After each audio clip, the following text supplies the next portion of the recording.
Bueno, desde la producción nos dicen que ya estamos grabando. Bienvenidos a otra edición, una nueva edición de Oligarcas de la Nada. Buenas tardes. Este gran podcast. Buenas tardes, Sofi. El día de la fecha, estamos muy contentos aquí en el colegio, en la sala de cooperadora del colegio, que nos la cedió, gracias. El día de hoy, para recibirla a la señora Kelly Olmos, la actual ministra de Trabajo, Empleo y Seguridad Social de la Nación. Muchas gracias por venir, Kelly, un gusto. Gracias a ustedes por invitarme. La verdad también para mí es un gusto. Muchas gracias. Sabes, Kelly, que el formato que tenemos en estos podcasts, en estas entrevistas, es como de repaso para conocer a la persona, un poco cómo fue su vida, la construcción de su carrera política y de su figura actual. Por lo tanto, para arrancar, sos egresada del Pellegrini, Sí. nuestra oposición, que no les guardamos rencor igual. La competencia. La competencia, ¿cierto? Claro. Es nuestra competencia. Por lo tanto, queremos consultarte cómo eras en el secundario. Políticamente, ¿tenías algún interés? ¿Cómo eras como estudiante? Yo provengo de una casa donde había mucho compromiso político, entendiendo la política como un compromiso de vida, no profesional. De modo que para mí la convivencia con la política era como el hábitat cotidiano, digamos. Mi familia emigró mi familia, tanto mi papá como mi mamá me refiero, emigraron de Europa perseguidos, tanto por una cuestión racial como política. Y ellos se juntaron en la Argentina, ¿no? Después de un trayecto diverso, cada uno. Así que para mí tener compromiso político era innato, digamos.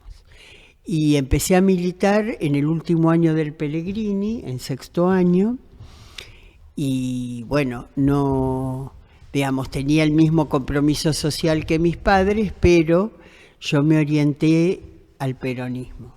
Me atraía la idea del peronismo, ya empezaba la campaña del Lucha y Vuelve por el regreso de Perón. Yo me había criado en un barrio netamente obrero, un barrio Villa Urquiza, pero la zona fabril de Villa Urquiza, de manera de que lo más común en el vecindario era que todos las vecinas, los vecinos, los chicos, etcétera, todo el mundo ahí era peronista. La única familia no peronista me pensé que era la mía. Tampoco antiperonista, pero mis viejos venían de Europa, influidos por la revolución socialista en Europa, así que esa era su orientación política, eran de militancia comunista.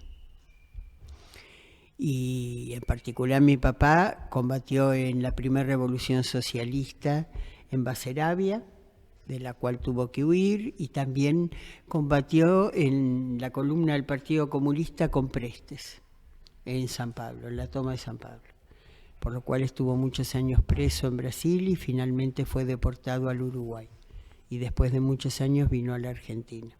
Mi mamá llegó a la Argentina de 10 años. Y a los 14 ya empezó a ser trabajadora obrera en la Grafa, por lo cual su relación con el peronismo era más fluida porque fue beneficiaria de las transformaciones que había hecho el peronismo, ¿no? ¿Y cómo fue vivir en Lucha y Vuelve en un colegio quizás tan politizado como el Pellegrini o el Nacional, militando? ¿Vos en qué partido estabas? ¿Estabas en la UES? No, era el ANES, sí, era una agrupación nacional de estudiantes secundarios. La idea de nacional es porque en ese momento quería decir, viste, la consigna nuestra era socialismo nacional. Y digamos, eso fue ya un poco esporádico durante el último año y ya empecé a militar mucho más comprometida y activamente al ingresar al primer año de Ciencias Económicas. Okay. En el FEN, Frente Estudiantil Nacional, que después fue FEN-UP, Frente Estudiantil Nacional, Organización Universitaria Peronista. ¿Qué, perdón? No, no pasa nada. Y la Facultad de Ciencias Económicas también, siguiendo un poco la línea temporal, también comprometida con eso. ¿Cómo se vivía en las facultades la militancia en ese momento? Era una etapa de mucho fervor político. Acordate que en Europa el 1968 fue un año de mucha movilización, en América Latina también estaba todo lo que la presencia del Che en Bolivia, en la Argentina lo que había sido el Cordobazo, después el Rosariazo, el Mendozazo, digamos, había una gran movilización política y gremial. Y en ese marco el peronismo comenzó a recuperar su iniciativa en torno a la idea de que Perón podía volver y construyendo esa... Por un lado, desde el punto de vista nuestro, era reconstruir la memoria de lo que había sido el peronismo y reafirmar la fe en que el retorno de Perón era viable. Hay que recordar que hasta ese momento en la Argentina los mayores próceres no habían podido morir en su tierra natal. San Martín no había podido morir en la Argentina, Rosas no había podido tampoco morir en la Argentina. Es decir, que la verdad que era un desafío significativo que Perón pudiera volver. Y creo que el gran triunfo del peronismo fue precisamente el retorno de Perón a la patria. Okay. Y dentro, bueno, estudias economía y, o sea, ¿en qué momento surge esa vocación? Al estudiar economía, ¿cuándo arrancas, por ejemplo, en la función pública? Mira, yo estudio economía porque en realidad pensaba estudiar física. Y me tocó un profesor en el Pellegrini que era misógino, horrible, un personaje muy, muy feo. Y me enojó con la física. Y en cambio me tocó un profe de economía buenísimo, que era re simpático y que planteaba temas muy interesantes y me orientó hacia la economía. La realidad es que en ese momento vos recordás que era una dictadura. Yo empiezo a militar cuando está terminando la parte de Onganía, después vino Levingston y después todo el desarrollo de la NUCE con el lucha y vuelve. De manera que uno no pensaba en la política como una carrera profesional. Uno pensaba en la política como un compromiso de vida, de significación para la vida, digamos. ¿Pero cómo eran perseguidos por la NUCE o los gobiernos que había mientras militaban? Sí, y la NUCE, por ejemplo, en general esa dictadura a nosotros nos reprimía en las actividades que hacíamos, ¿viste? Por ejemplo, nosotros acompañamos a la CGT de los argentinos y cuando había, por ejemplo, un paro de fábricas argentinas de engranaje, que eran los que fabricaban el Citroën 13B, 12B, salíamos con los obreros en lo que era en ese momento la avenida Paseo Colón, ¿viste? En el límite con Avellaneda, etcétera, nos reprimían a caballo. Me parece que hablo del siglo pasado, sí. Nos reprimían a caballo y una forma nuestra de defendernos era tirar bolitas en el empedrado para que los caballos se desestabilizaran. Y sobre todo, la verdad, era rajar muy rápido. Canicas. Bolitas canicas. No, llevábamos, sí, cartera o algún tipo de bolsito y teníamos las canicas, sí, y se tiraban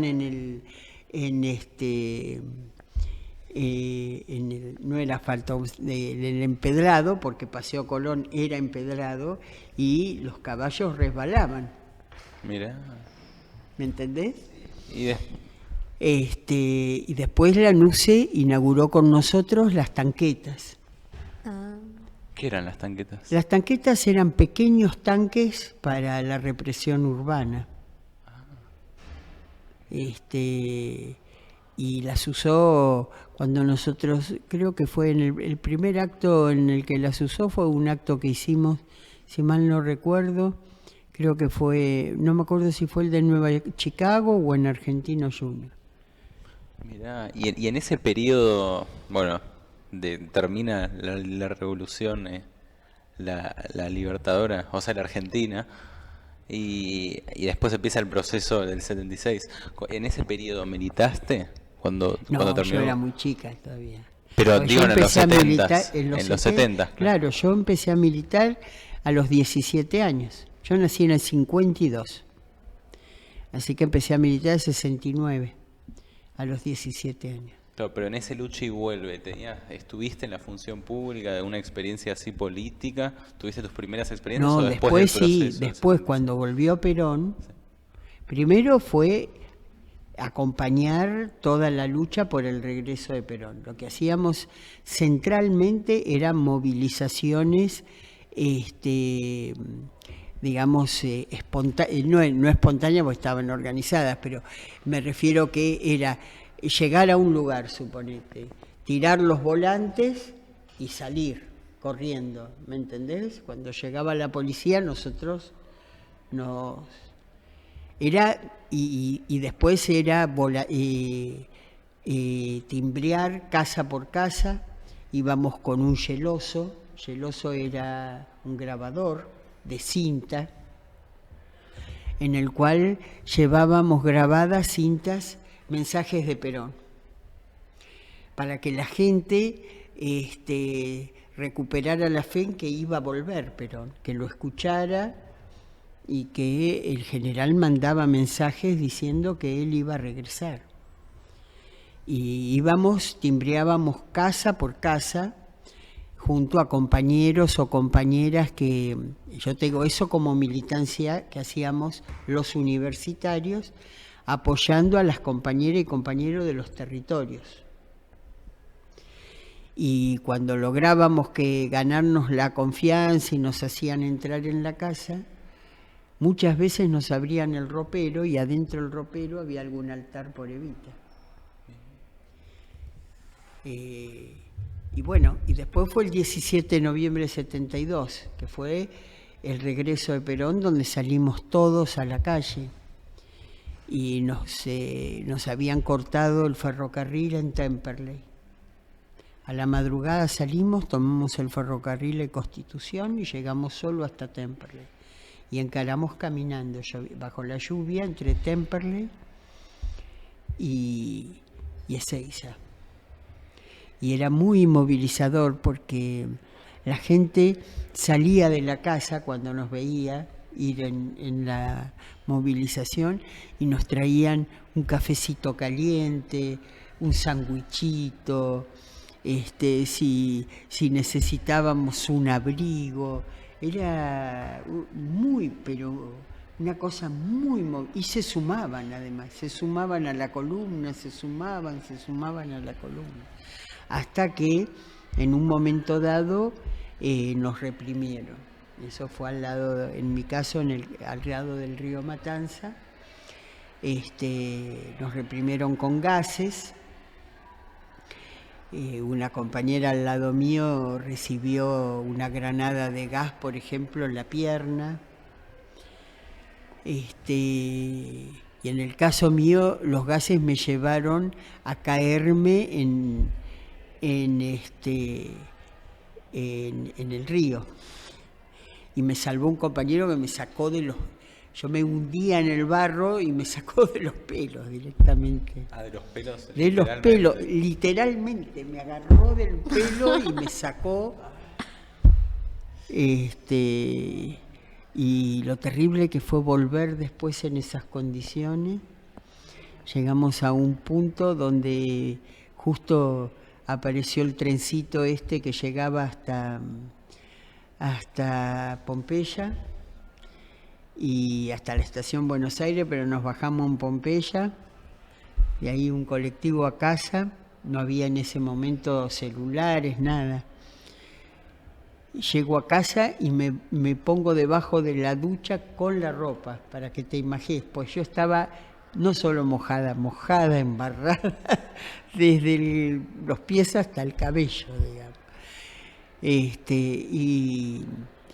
Y cuando enciendo el televisor para ver qué había pasado después. Justo en ese momento estaban poniendo la ametralladora orientada a la puerta del hotel donde Perón intentaba irse. Y recién ahí rompí en llanto, porque tenía mucho miedo de que lo mataran. A Perón. Y después esa militancia con la llegada de Perón se transformó de alguna forma. ¿Qué rol tomaron? Al día siguiente, viste, Perón logra irse, ¿no? Lo cuenta muy bien Abal Medina. Él dialoga con los que le impedían salir y dice, bueno, entonces estoy preso, no está preso, bueno, entonces estoy secuestrado, no está secuestrado, entonces me puedo ir. Bueno, finalmente negocian y se va a una casa que le había comprado el movimiento en Gaspar Campos, y eso los militares lo cercan. Nosotros al día siguiente a la mañana fuimos espontáneamente y rompimos el cerco. Y ahí llegamos hasta donde estaba la casa de Perón, y fueron un par de días de una enorme felicidad y de bailar en la calle y cantar, hasta que Perón nos pidió que nos fuéramos porque tenía que dormir. No lo dejábamos dormir. ¿Lo llegaron a conocer a Perón? Sí, yo participé de varias reuniones, porque Perón, digamos, esencialmente todos los días que predicaba hablando con los distintos sectores. Nunca tuve la oportunidad de un diálogo personal. ¿Pero estuviste en una misma mesa? Pero sí en una misma audiencia con él exponiendo. Mirá. Somos la última generación reclutada por Perón. Mirá. Y después hubo un quiebre en el movimiento quizás estudiantil de ese momento. Sí. ¿A partir de la CGT o cómo fue ese? No fue por, digamos, lo que pasó fue que la política que fue llevando adelante la tendencia y Montoneros de confrontación con Perón generó, sí, una fractura, incluso una fractura interna de ellos, entre lo que siguió siendo la tendencia y lo que fue la lealtad. Nosotros siempre nos habíamos mantenido leales a Perón. Nosotros no tuvimos esa fractura. Confrontábamos con la posición de la tendencia de provocarlo a Perón, lo cual, digamos, tomó su punto más álgido el 1 de mayo del 74, cuando Perón echa ese sector de la plaza. Mirá. Y después cuando él muere, ¿cómo fue eso? Fue una enorme tristeza también.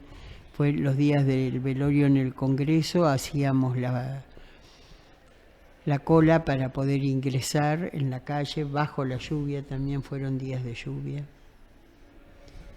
Muy tristes, de una tristeza enorme. Sí. Y fueron días muy difíciles porque fueron días de muchos cambios a nivel mundial. Había sido la crisis del petróleo y eso a nivel mundial significó un cambio en lo que sería la función de acumulación del capitalismo mundial, que pasó de ser un capitalismo productivo a un capitalismo financiero.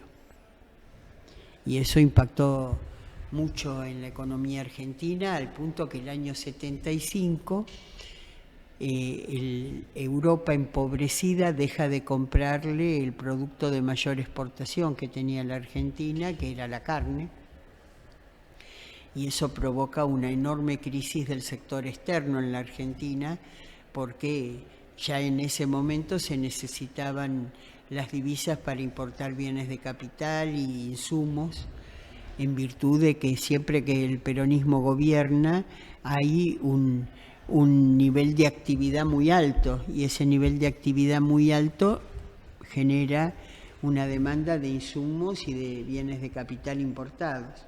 al caerse abruptamente la exportación argentina, porque Europa estaba empobrecida y no podía comprar carne, que era el principal producto en ese momento de exportación, bueno, fue una enorme crisis de falta de divisas, que habitualmente se la conoce como el Rodrigazo, y eso también generó, digamos, un proceso de alta inflación muy agudo, y eso, digamos, fue una excusa que fue provocando, junto a la muerte de Perón, un deterioro y una debilidad política del gobierno de Isabel. Los militares empezaron a actuar en la clandestinidad con bandas como la AAA, generando, digamos, mucha zozobra, mucha violencia. Y bueno, todo eso finalmente derivó en un golpe de Estado que tuvo por objeto fundamentalmente alinear a la Argentina, igual que pasó con el resto de América Latina, digamos, en relación a este nuevo modelo de acumulación financiera. La Argentina tenía que ser funcional al endeudamiento externo en divisas, y el gobierno de Isabel no quiso tomar deuda del Fondo Monetario. Nunca el peronismo quiso endeudarse con el Fondo Monetario. Siempre al peronismo le tocó la herencia del endeudamiento con el fondo y tener que responder a eso, digamos. Pero el peronismo en ninguna de sus, digamos, nunca tuvo interés en endeudarse con el fondo. Salvo, bueno, la década del 90, que es un momento de gran confusión ideológica y política. Y después tu actividad política durante el 76 hasta el 83. En el 74 vos me preguntaste algo que no te dije. Sí. En el 74 yo ingresé a la administración pública. Todavía era estudiante de economía, y Gelbar, que era el ministro de Economía, nos convocó a incorporarnos a distintas funciones dentro de su cartera. Y a mí me tocó ir a trabajar a la Junta de Carnes. ¿La Junta de Carnes? De Carnes, que en ese momento el proyecto de Gelbar no era que se mantuviera solo para la carne vacuna, sino que incorporara todas las carnes que la Argentina podía producir para transformar a la Argentina en un gran oferente internacional de proteína animal. Entonces incorporó la gerencia de pesca, incorporó la gerencia de avícola, digamos, los desorientó a la oligarquía vacuna, que hasta ese momento consideraba a la Junta de Carnes como su instrumento de política. ¿Y en este plan de Gelbar el control de precios también le aplicaba a la carne? Sí. En ese momento y había Sí. inspecciones semanales. Claro, sí. Y había, por ejemplo, para que viéramos cómo funcionaban en ese momento los medios, ¿no? Estaba este periodista... ¿Grondona? No, Grondona, el otro que solía estar con Grondona, muy famoso. Bueno, aparecía a la mañana, suponete en la radio, y Sí. decía, está faltando el azúcar, ¿no? Neustar. Entonces la gente iba, y como tenía capacidad adquisitiva, compraba mucho azúcar, y obviamente a la tarde dejaba de haber azúcar, por ejemplo. ¿Me entendés? Así funcionaba. Una vez yo vivía en esas casas, alquilábamos con mis padres un departamentito en una de esas casas que tenían esos pasillos largos, ¿viste? Y otra vecina le dice a mi mamá, uy, dice, se me llenó el departamento de hormigas. Y mi vieja fue y le dice, pero ¿y por qué tenés un par de baldes de azúcar? Y porque dice que iba a faltar, entonces compró tanto azúcar que se le llenó el departamento de hormigas.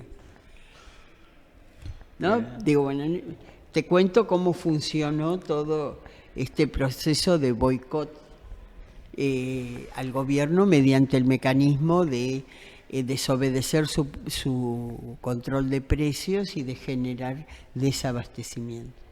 Y en la dictadura del 76, ¿cómo hiciste? ¿Fue una neutralización de la actividad política? Sí, la verdad que lo primero, cuando fue el golpe, yo estaba recién casada y ya estaba embarazada de mi hijo mayor, que nació en noviembre del 76. Y bueno, cuando fue el golpe resolvimos con mi marido ir a la casa de su padre, que quedaba en San Juan, en la cordillera, en un pueblo muy pequeño en la cordillera. Cuando yo estaba ahí, vinieron a mi casa a buscarme. Y yo ya vivía en otro departamento, pero igual no estaba en ese departamento. Donde vinieron fue a la casa de mis padres. Y bueno, encontraron un par de judíos muy viejitos en un departamento muy humilde. Yo digo que gracias a Dios no había nada para robar, porque si no los hubieran matado. Les hicieron un simulacro de fusilamiento al grito de Heil Hitler y después, matándose de risa, se fueron. Mira, ¿en San Juan? No, eso acá, en la casa de mis padres, en el barrio de Almagro, Sarmiento y Salguero. ¿Y vos estabas con ellos dentro de la casa? No. En San Juan, mientras. Yo ya me había ido, sí. Ah, mira. ¿Y desde ahí tuviste que terminar con toda actividad política? Sí, dejé también, yo era ayudante en microeconomía de la facultad también, y eso lo dejé. Y bueno, y después fuimos readaptándonos. Mi esposo entró a trabajar a una empresa como vendedor. Bueno, fuimos, pero nunca dejamos de militar. Lo que pasa que en vez de la militancia activa anterior, la militancia se transformó en una militancia de solidaridad con las familias de las compañeras o compañeros que de repente había que buscarlos, si estaban en alguna de las cárceles o habían desaparecido, ¿me entendés?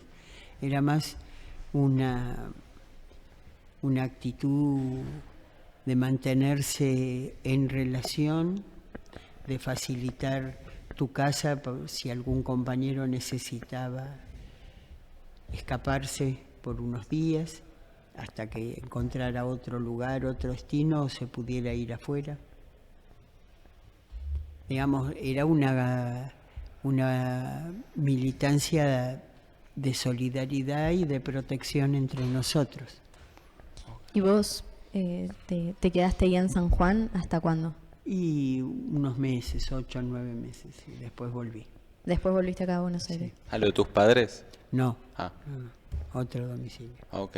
Y después, bueno, vuelve la democracia en el 83 y retomás la actividad política. O sea, ¿cómo fue ese camino hasta empezar a ser concejal de la ciudad? Sí, yo retomo la actividad política, digamos, hubo varios, no muchos, pero varios paros que había convocado la CGT. El más significativo fue el del 30 de marzo del 82, que fue un paro muy violento, digamos, la forma en que nos reprimieron. A mí, yo no pude atravesar la 9 de julio para llegar a la Plaza de Mayo, porque el nivel de represión fue brutal. Y después fue la toma de Malvinas, ¿viste? Y esa locura. Mi sensación era que los militares se habían suicidado y querían suicidarnos a todos. Y ahí sí ya hacía tiempo que nos habíamos empezado a reunir, se habían generado ámbitos que no tenían la fachada de la política, o bien aparecían como clubes sociales, ¿viste?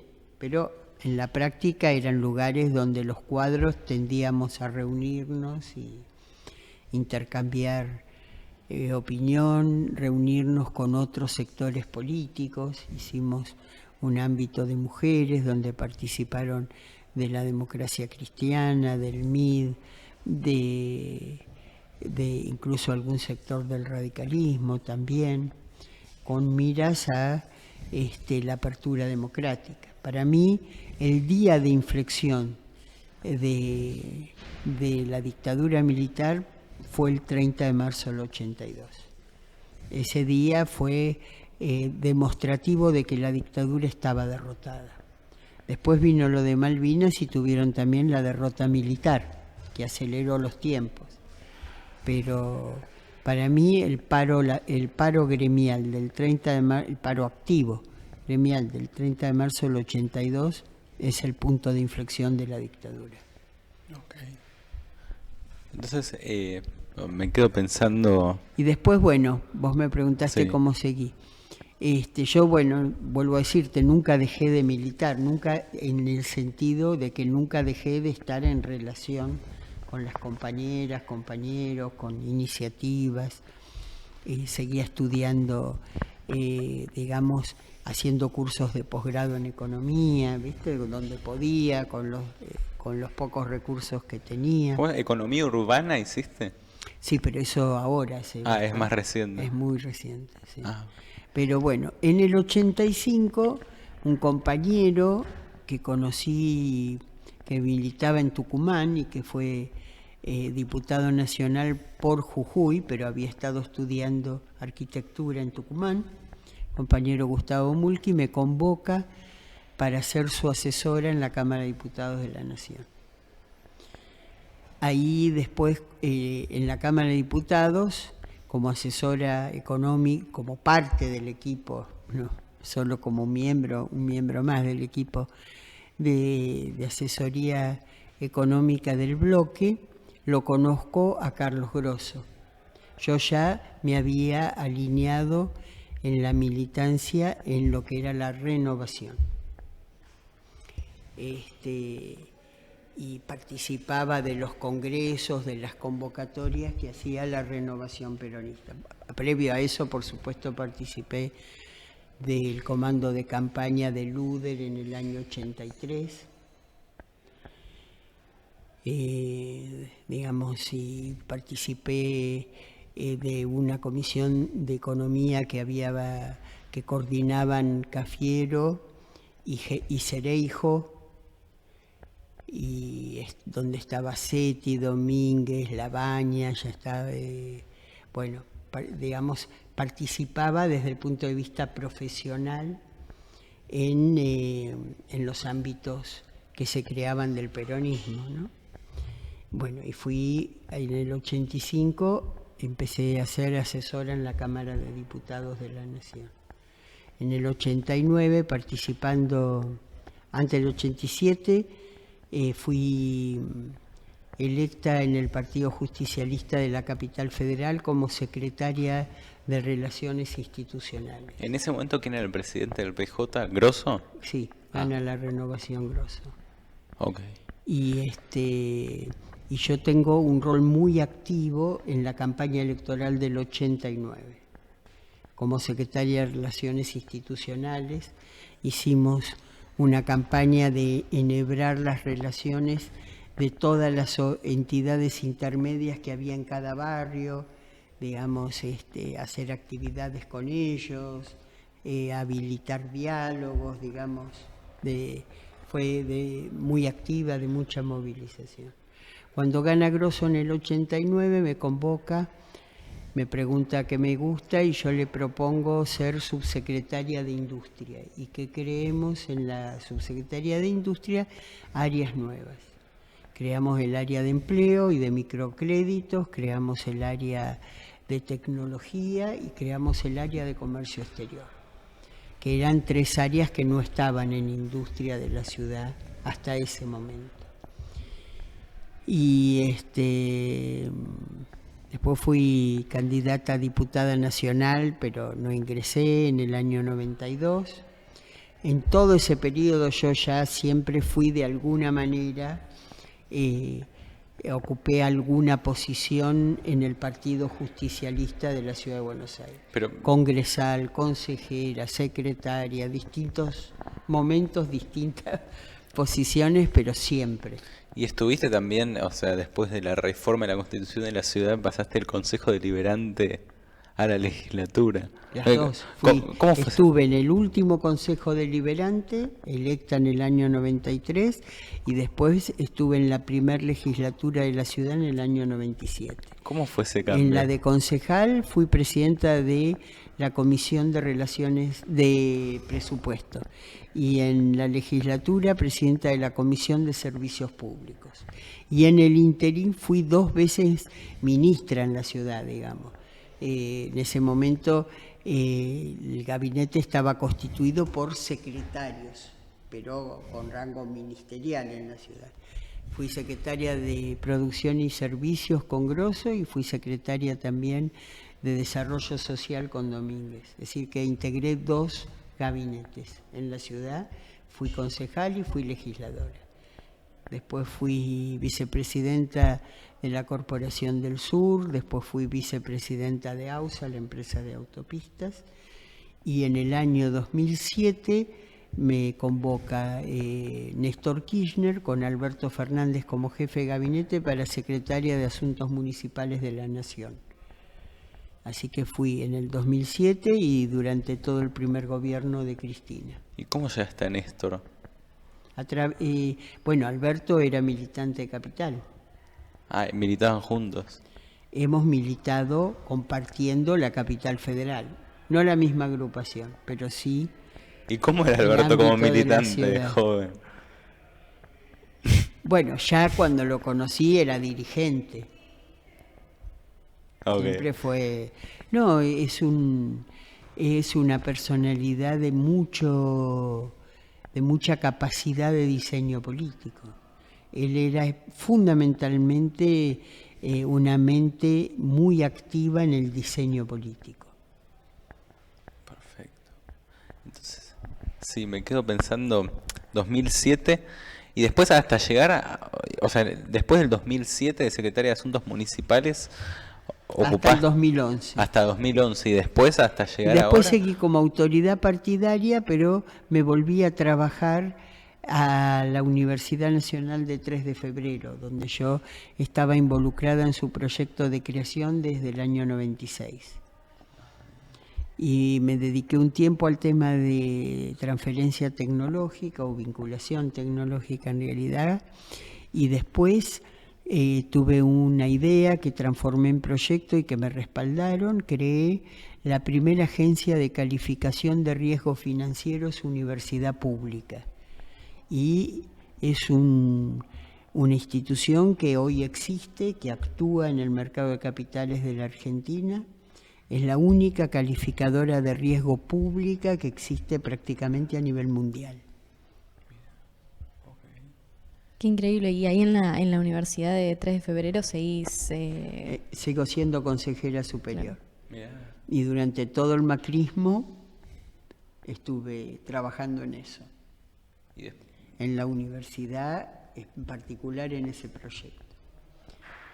Cuando volvimos al gobierno en el año 19, Alberto me ofreció acompañarlo a de Mendiguren en la gestión del Banco Vice, que es un banco de inversión y comercio exterior de propiedad estatal.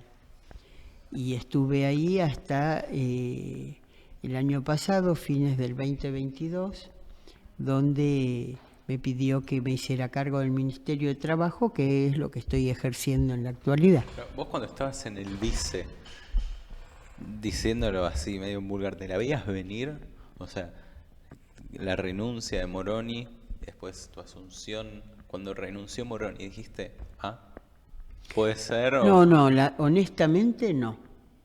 Honestamente no. Yo estaba trabajando en el vice y, bueno, había trabajado muy activamente, fue muy difícil la etapa de la pandemia. Después, digamos, en todo el proceso de crear un sistema más ágil, crediticio, digamos, Nosotros tenemos que tener un sistema crediticio que desacople lo que es la tasa de interés activa de lo que es la tasa de interés pasiva. ¿Por qué? Porque nosotros necesitamos fortalecer al peso. Para eso el peso tiene que tener una tasa de interés real levemente, no como le hizo Macri brutalmente, levemente positiva, para que se ahorren pesos. Pero al mismo tiempo vos tenés que financiar las actividades que querés promover con una tasa levemente negativa, para que promover la inversión de los sectores que querés desarrollar. Sí. Y bueno, hemos trabajado mucho, digamos, desde ese punto de vista, como la política financiera. Lo que pasó fue sencillo, la verdad. Moroni tuvo que retirarse por un problema de salud. Creo que Alberto le pidió al movimiento obrero un nombre para reemplazar a Moroni, y en lugar de llevarle un nombre le llevaron varios, y en consecuencia que tomar alguno de ellos era un conflicto, y entonces dijo, bueno, a ver, donde tengo un cuadro político que no responda a ningún sector interno del movimiento obrero, pero cuya trayectoria política haya sido, digamos, amigable con el movimiento obrero, y bueno, alguien le habrá llevado mi nombre, yo creo que fue Juan Manuel Olmos, que es un compañero con el que milito en Capital Federal, pero que no es familiar mío ni de mi marido, es simplemente... ¿Él ya era asesor o ya había dejado Ya de ser era, asesor? sí, era asesor. Era el jefe de asesores desde el mismo día en que asumió Alberto. Él y Julio Vitovelo, que es el secretario privado de Alberto, creo que son las dos personas que le llevaron mi nombre, y bueno, me hizo la propuesta y yo acepté inmediatamente, no porque lo tuviera en mente, sino porque siempre tuve esa actitud de servicio hacia el peronismo, ¿no? Okay. Donde me convocan, yo creo que tengo que contribuir. ¿Y en qué estado encontrás al ministerio cuando lo agarrás? O sea, ¿cuáles fueron las primeras urgencias quizás a resolver cuando empezás en la gestión? Bueno, digamos, el ministerio tiene como tres grandes ámbitos: trabajo, empleo y seguridad social. Para mí fue muy revelador lo que se hace en trabajo, que es todo el tema de negociación tripartita, Estado, gremios y empresarios, por condiciones colectivas de trabajo y también por temas de actualización salarial. La verdad, es una de las instituciones de nuestra democracia argentina que merecería ser más conocida y motivo de un enorme orgullo, porque funciona bien, digamos. Ahí claramente cada sector va con sus intereses y tensa la negociación firmemente, pero se logran acuerdos. Y creo que es una parte central de la institucionalidad del tipo de democracia social al que nosotros aspiramos. Empleo es la que tiene las políticas activas para favorecer fundamentalmente a los sectores con menos aptitud para poder acceder en forma directa a un empleo o a un trabajo, no necesariamente un empleo, también puede ser un trabajo independiente. Hay una batería grande de mecanismos de estímulo, de capacitación, de subsidio, digamos, para favorecer. Y hay también una red de agencias territoriales y de convenios con oficinas municipales a lo largo y a lo ancho de la Argentina, que son el mecanismo para impulsar esas políticas activas. Después está la parte previsional o de seguridad social, donde nosotros participamos del diseño de esas políticas, pero el organismo ejecutor es el ANSES. Entonces, hablamos también del empleo. ¿Cómo es la articulación? Quizás hoy, por ejemplo, hubo un piquete, no sé los motivos por los que fue, pero ¿cómo es la articulación con los movimientos sociales? No, la articulación central con los movimientos sociales es del Ministerio de Desarrollo Social. ¿Es de desarrollo social? Claro. Nosotros, nuestros interlocutores son el movimiento obrero, es decir, los gremios.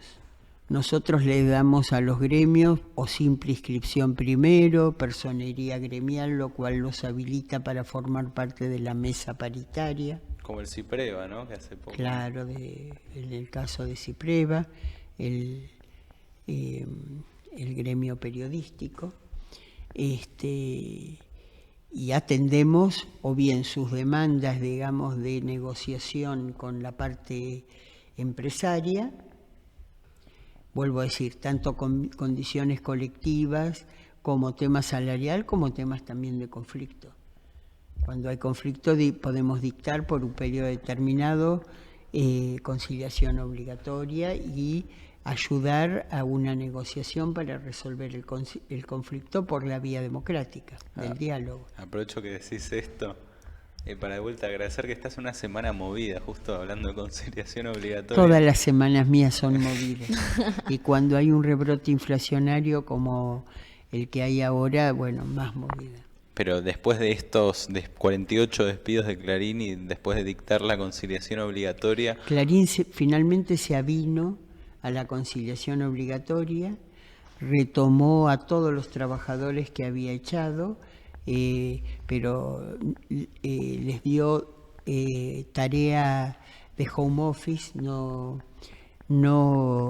física en las oficinas, pero les volvió a dar tarea de home office y hoy está en una mesa de negociación con CIPREVA y tienen una nueva audiencia en el Ministerio el lunes que viene, a ver si alcanzaron un acuerdo. Okay. Me gustaría hablar, Kelly, porque ayer, no sabemos cómo va a estar esto subido temporalmente, sinceramente, al canal, pero ayer hablamos con Juan Cabandier. Me parece que vas a salir antes, así que este es un adelanto para quienes hayan llegado hasta acá. Y decíamos, vos sos como un ministro planta permanente, está desde el comienzo de la gestión. Entonces, me gustaría preguntarte cómo ves al gobierno en general, en aspectos generales, desde adentro, quizás habiendo entrado el año pasado. Sí, pero yo ya siendo vicepresidenta del vice me consideraba parte del gobierno. No, pero digo como desde el Poder Ejecutivo, desde un ministerio, como desde el gabinete. Mira, yo creo que nuestro gobierno ha hecho una muy buena tarea. Lo que pasa es que es muy difícil que la sociedad meritúe una tarea en la cual la mayor parte de lo que hiciste fue evitar males mayores. Esa creo que es la mayor dificultad. Y la otra gran dificultad, obviamente, es que además tenemos un sistema mediático completamente comprometido con la oposición política y con los intereses fácticos que quieren que la Argentina vuelva a ser una economía de la especulación y de la fuga, que es lo que nosotros, aún con las mayores tensiones y dificultades, estamos evitando. ¿Y cómo se hace para generar un crecimiento con esta deuda que se tiene? Lo hemos generado. La Argentina, con nuestro gobierno, desde que salió de la pandemia, sostiene un vigoroso nivel de crecimiento. Ha vuelto a poder crecer durante 2 años seguidos y ese crecimiento económico se refleja en un vigoroso capacidad de creación de empleo, de trabajo, digamos, porque la diferencia entre empleo y trabajo empleo es relación de dependencia, trabajo puede ser también trabajo independiente, ¿no es cierto? Yo creo que hoy la paz social en la Argentina se apoya en 3 columnas. Una es que hemos tenido una vigorosa capacidad de creación de trabajo. Estamos con el mínimo histórico de desocupación, que es 6,3, desde que se lleva la serie en el 2003. Desde el 2003 a la fecha, este es el mínimo nivel de desocupación que tiene la Argentina. La segunda columna es la negociación tripartita, la paritaria. Digamos, cuando hay rebrote inflacionario, yo personalmente quiero decir como gestión, habilitamos todas las revisiones que se nos pidan, lo cual no es bueno, pero es imprescindible para que los salarios no sean la variable de ajuste. Y, por ejemplo, la semana pasada tuvimos 110 audiencias en la semana. Y además estamos acordando periodos de aumento breves, de no más de 3 meses. Esto para el sector formal. Y la tercera columna de la paz social es los complementos de ingresos que constituyen nuestras políticas para acompañar al sector de trabajadores y trabajadoras informales. Fundamentalmente, por ejemplo, la semana pasada se incrementó 35% la tarjeta alimentar, que es un suplemento, digamos, de política social para los sectores de menos recursos. La asignación universal por hijo se actualiza trimestralmente, igual que las jubilaciones, que es, digamos, lo simétrico al salario familiar.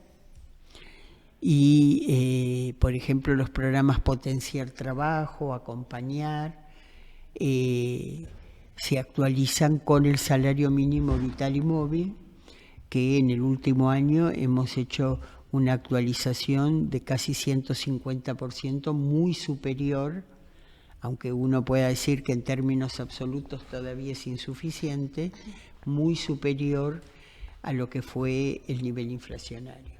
Esas son las 3 columnas con las cuales estamos haciendo hoy frente a el rebrote inflacionario y garantizando condiciones de paz social. Enfrente tenemos una oposición que permanentemente intenta desestabilizar, apoyándose en la escasez de divisas, que recibió un golpe muy fuerte con la sequía. Imagínate que nos resta cerca de 20.000 millones de dólares sobre, por ejemplo, el año pasado la exportación anual de bienes fue de 84.000 millones. Así que para que tengamos una dimensión de lo que significa. Digamos, lo cual se adiciona a una restricción histórica de divisas agudizada por el sobreendeudamiento en divisas que generó el macrismo, con el único objeto de financiar la especulación y la fuga. Así que nos empobrecieron en cerca de 100.000 millones y además nos dejaron endeudados en 100.000 millones de dólares más.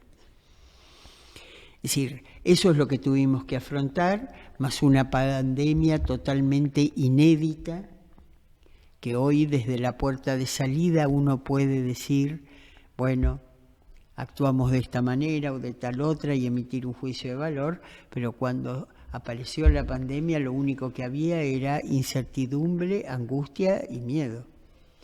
Y el Estado, que había sido quebrado en su posibilidad de acceder al crédito interno y al crédito externo, tuvo que afrontar todo tipo de políticas para lograr que la gente no se muera de hambre, para lograr que los trabajos no cerraran, mantuvieran los puestos de trabajo, se mantuviera el salario de los trabajadores, digamos, porque si cada empresa que cerraba implicaba después una enorme dificultad para volver a abrirla.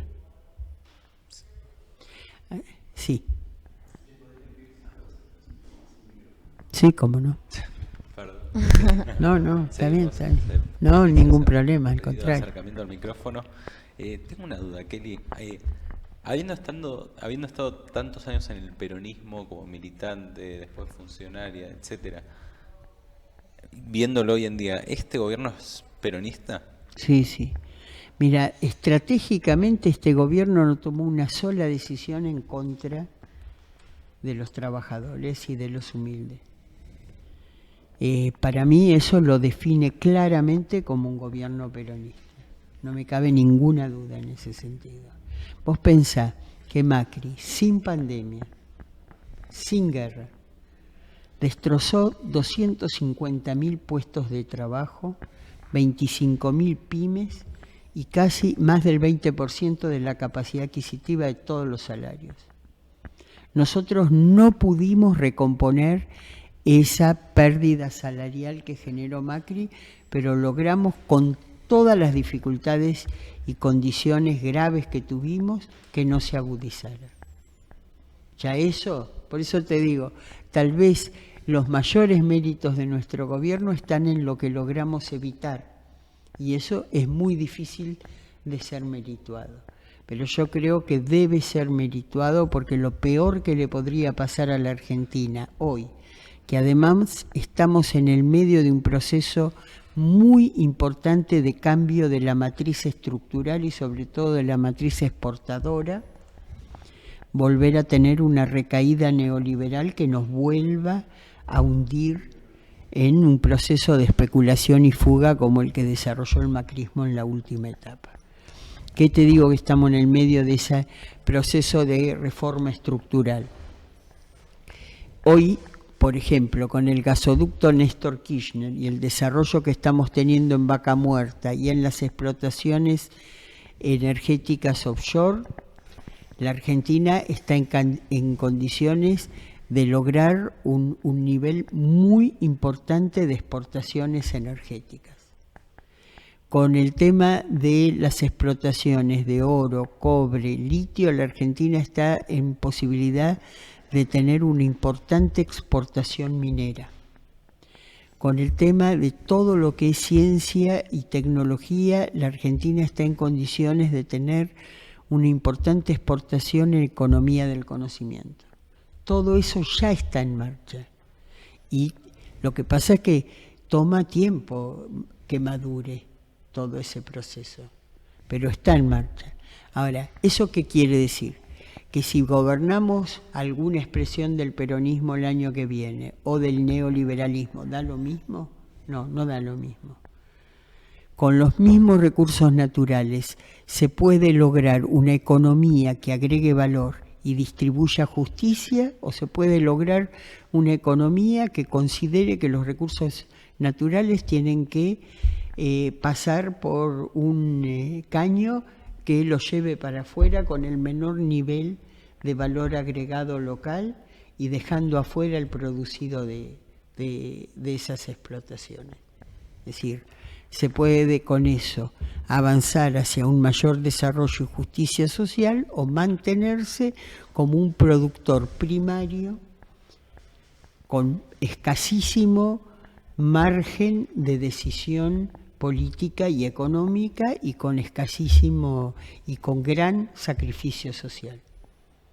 Okay. Claro, y esto que decís implica un rol muy importante del Estado. Entonces, ¿qué opinas de todos los discursos que estuvieron surgiendo este último tiempo, últimos 2 años, para no mencionarlos, sobre, por ejemplo, las medidas de dolarización o de reducción del Estado? ¿Qué opinas que podría...? Creo que son catastróficas. Serían catastróficas imponerlas en la Argentina. La dolarización quiere decir eliminar toda posibilidad de hacer política monetaria. Entonces, de todo el pañol de herramientas que puede llegar a tener un gobierno es eliminar la mitad de las herramientas. Y además, la gente dice, bueno, si yo voy a cobrar mi salario en dólares, va a valer. Sí, pero la realidad es que te van a dar $10 por tu salario. Es decir, que no va a valer nada. Y eso viene asociado a declaraciones y compromisos asumidos en este examen que algunos fueron a hacer ahora a Bariloche, de que van a reducir 13 puntos del PBI el gasto público. ¿Qué es el gasto público? El gasto público, 2/3 del gasto público en la Argentina es gasto social. es esos adicionales sociales al ingreso de los trabajadores informales, y sobre todo es jubilaciones, política sanitaria, política educativa, universidades, ciencia y tecnología. Reducir 13 puntos del producto quiere decir destruir esas políticas. Claramente, igual que las políticas de promoción económica. Hoy estamos haciendo el gasoducto Néstor Kirchner. Macri intentó licitarlo un par de veces por mecanismos privatizadores y no lo logró. Si el Estado no estuviera poniendo hoy los recursos, vía, sí, endeudamiento con organismos multilaterales, etcétera, para desarrollar el gasoducto, no estaríamos modificando, en los términos que estuve comentando, nuestra matriz energética. Tendríamos el potencial de Vaca Muerta, pero en la medida en que no lo podamos transportar, no lo podríamos utilizar y tendríamos que seguir importando energía. Sí. Es decir, que esas decisiones que son irracionales, que además no van a poder concretarse, porque de intentar concretarse realmente volcarían a la Argentina a una situación de guerra civil. Son, para mí, terroríficas, pero no está solo eso. Hoy en día, yo recibí antes de ayer un newsletter como si fuera exclusivo para suscriptores del Cronista, induciendo a que va a haber una devaluación y que conviene dolarizar carteras. Y eso se está reflejando en la corrida que estamos teniendo en el dólar paralelo o los dólares financieros. Son políticas inducidas por la oposición que cree que hay que hacer una devaluación y un ajuste draconiano sobre los ingresos de los más humildes y que pretende que el mercado nos lo imponga en esta gestión que es la que lo está evitando. Sí, Kelly, sobre empleo y más en específico empleo joven, podemos decirle, ¿cómo es la situación? ¿Qué se puede hacer adelante desde el Ministerio de Trabajo? ¿Se está haciendo? ¿Qué se está haciendo? Quizás el acceso a un primer empleo se ve como algo muy difícil para la gente de nuestra edad. Bueno, vos sabés que en estos máximos de creación de trabajo registrado que estamos teniendo, hemos visto un incremento importante de la participación de mujeres y jóvenes. Pero igual hay políticas activas, sobre todo para los jóvenes. En toda la temática de capacitación, yo los invito a ingresar en el portal Fomentar e inscribirse. Hay una serie de ofertas para capacitarse, algunas para determinadas poblaciones de jóvenes, vienen acompañadas además de recursos económicos para poder hacer esa capacitación. Y también hay políticas de entrenamiento durante las cuales el Estado se hace cargo de una parte del salario y además desgrava el aporte, la contribución patronal.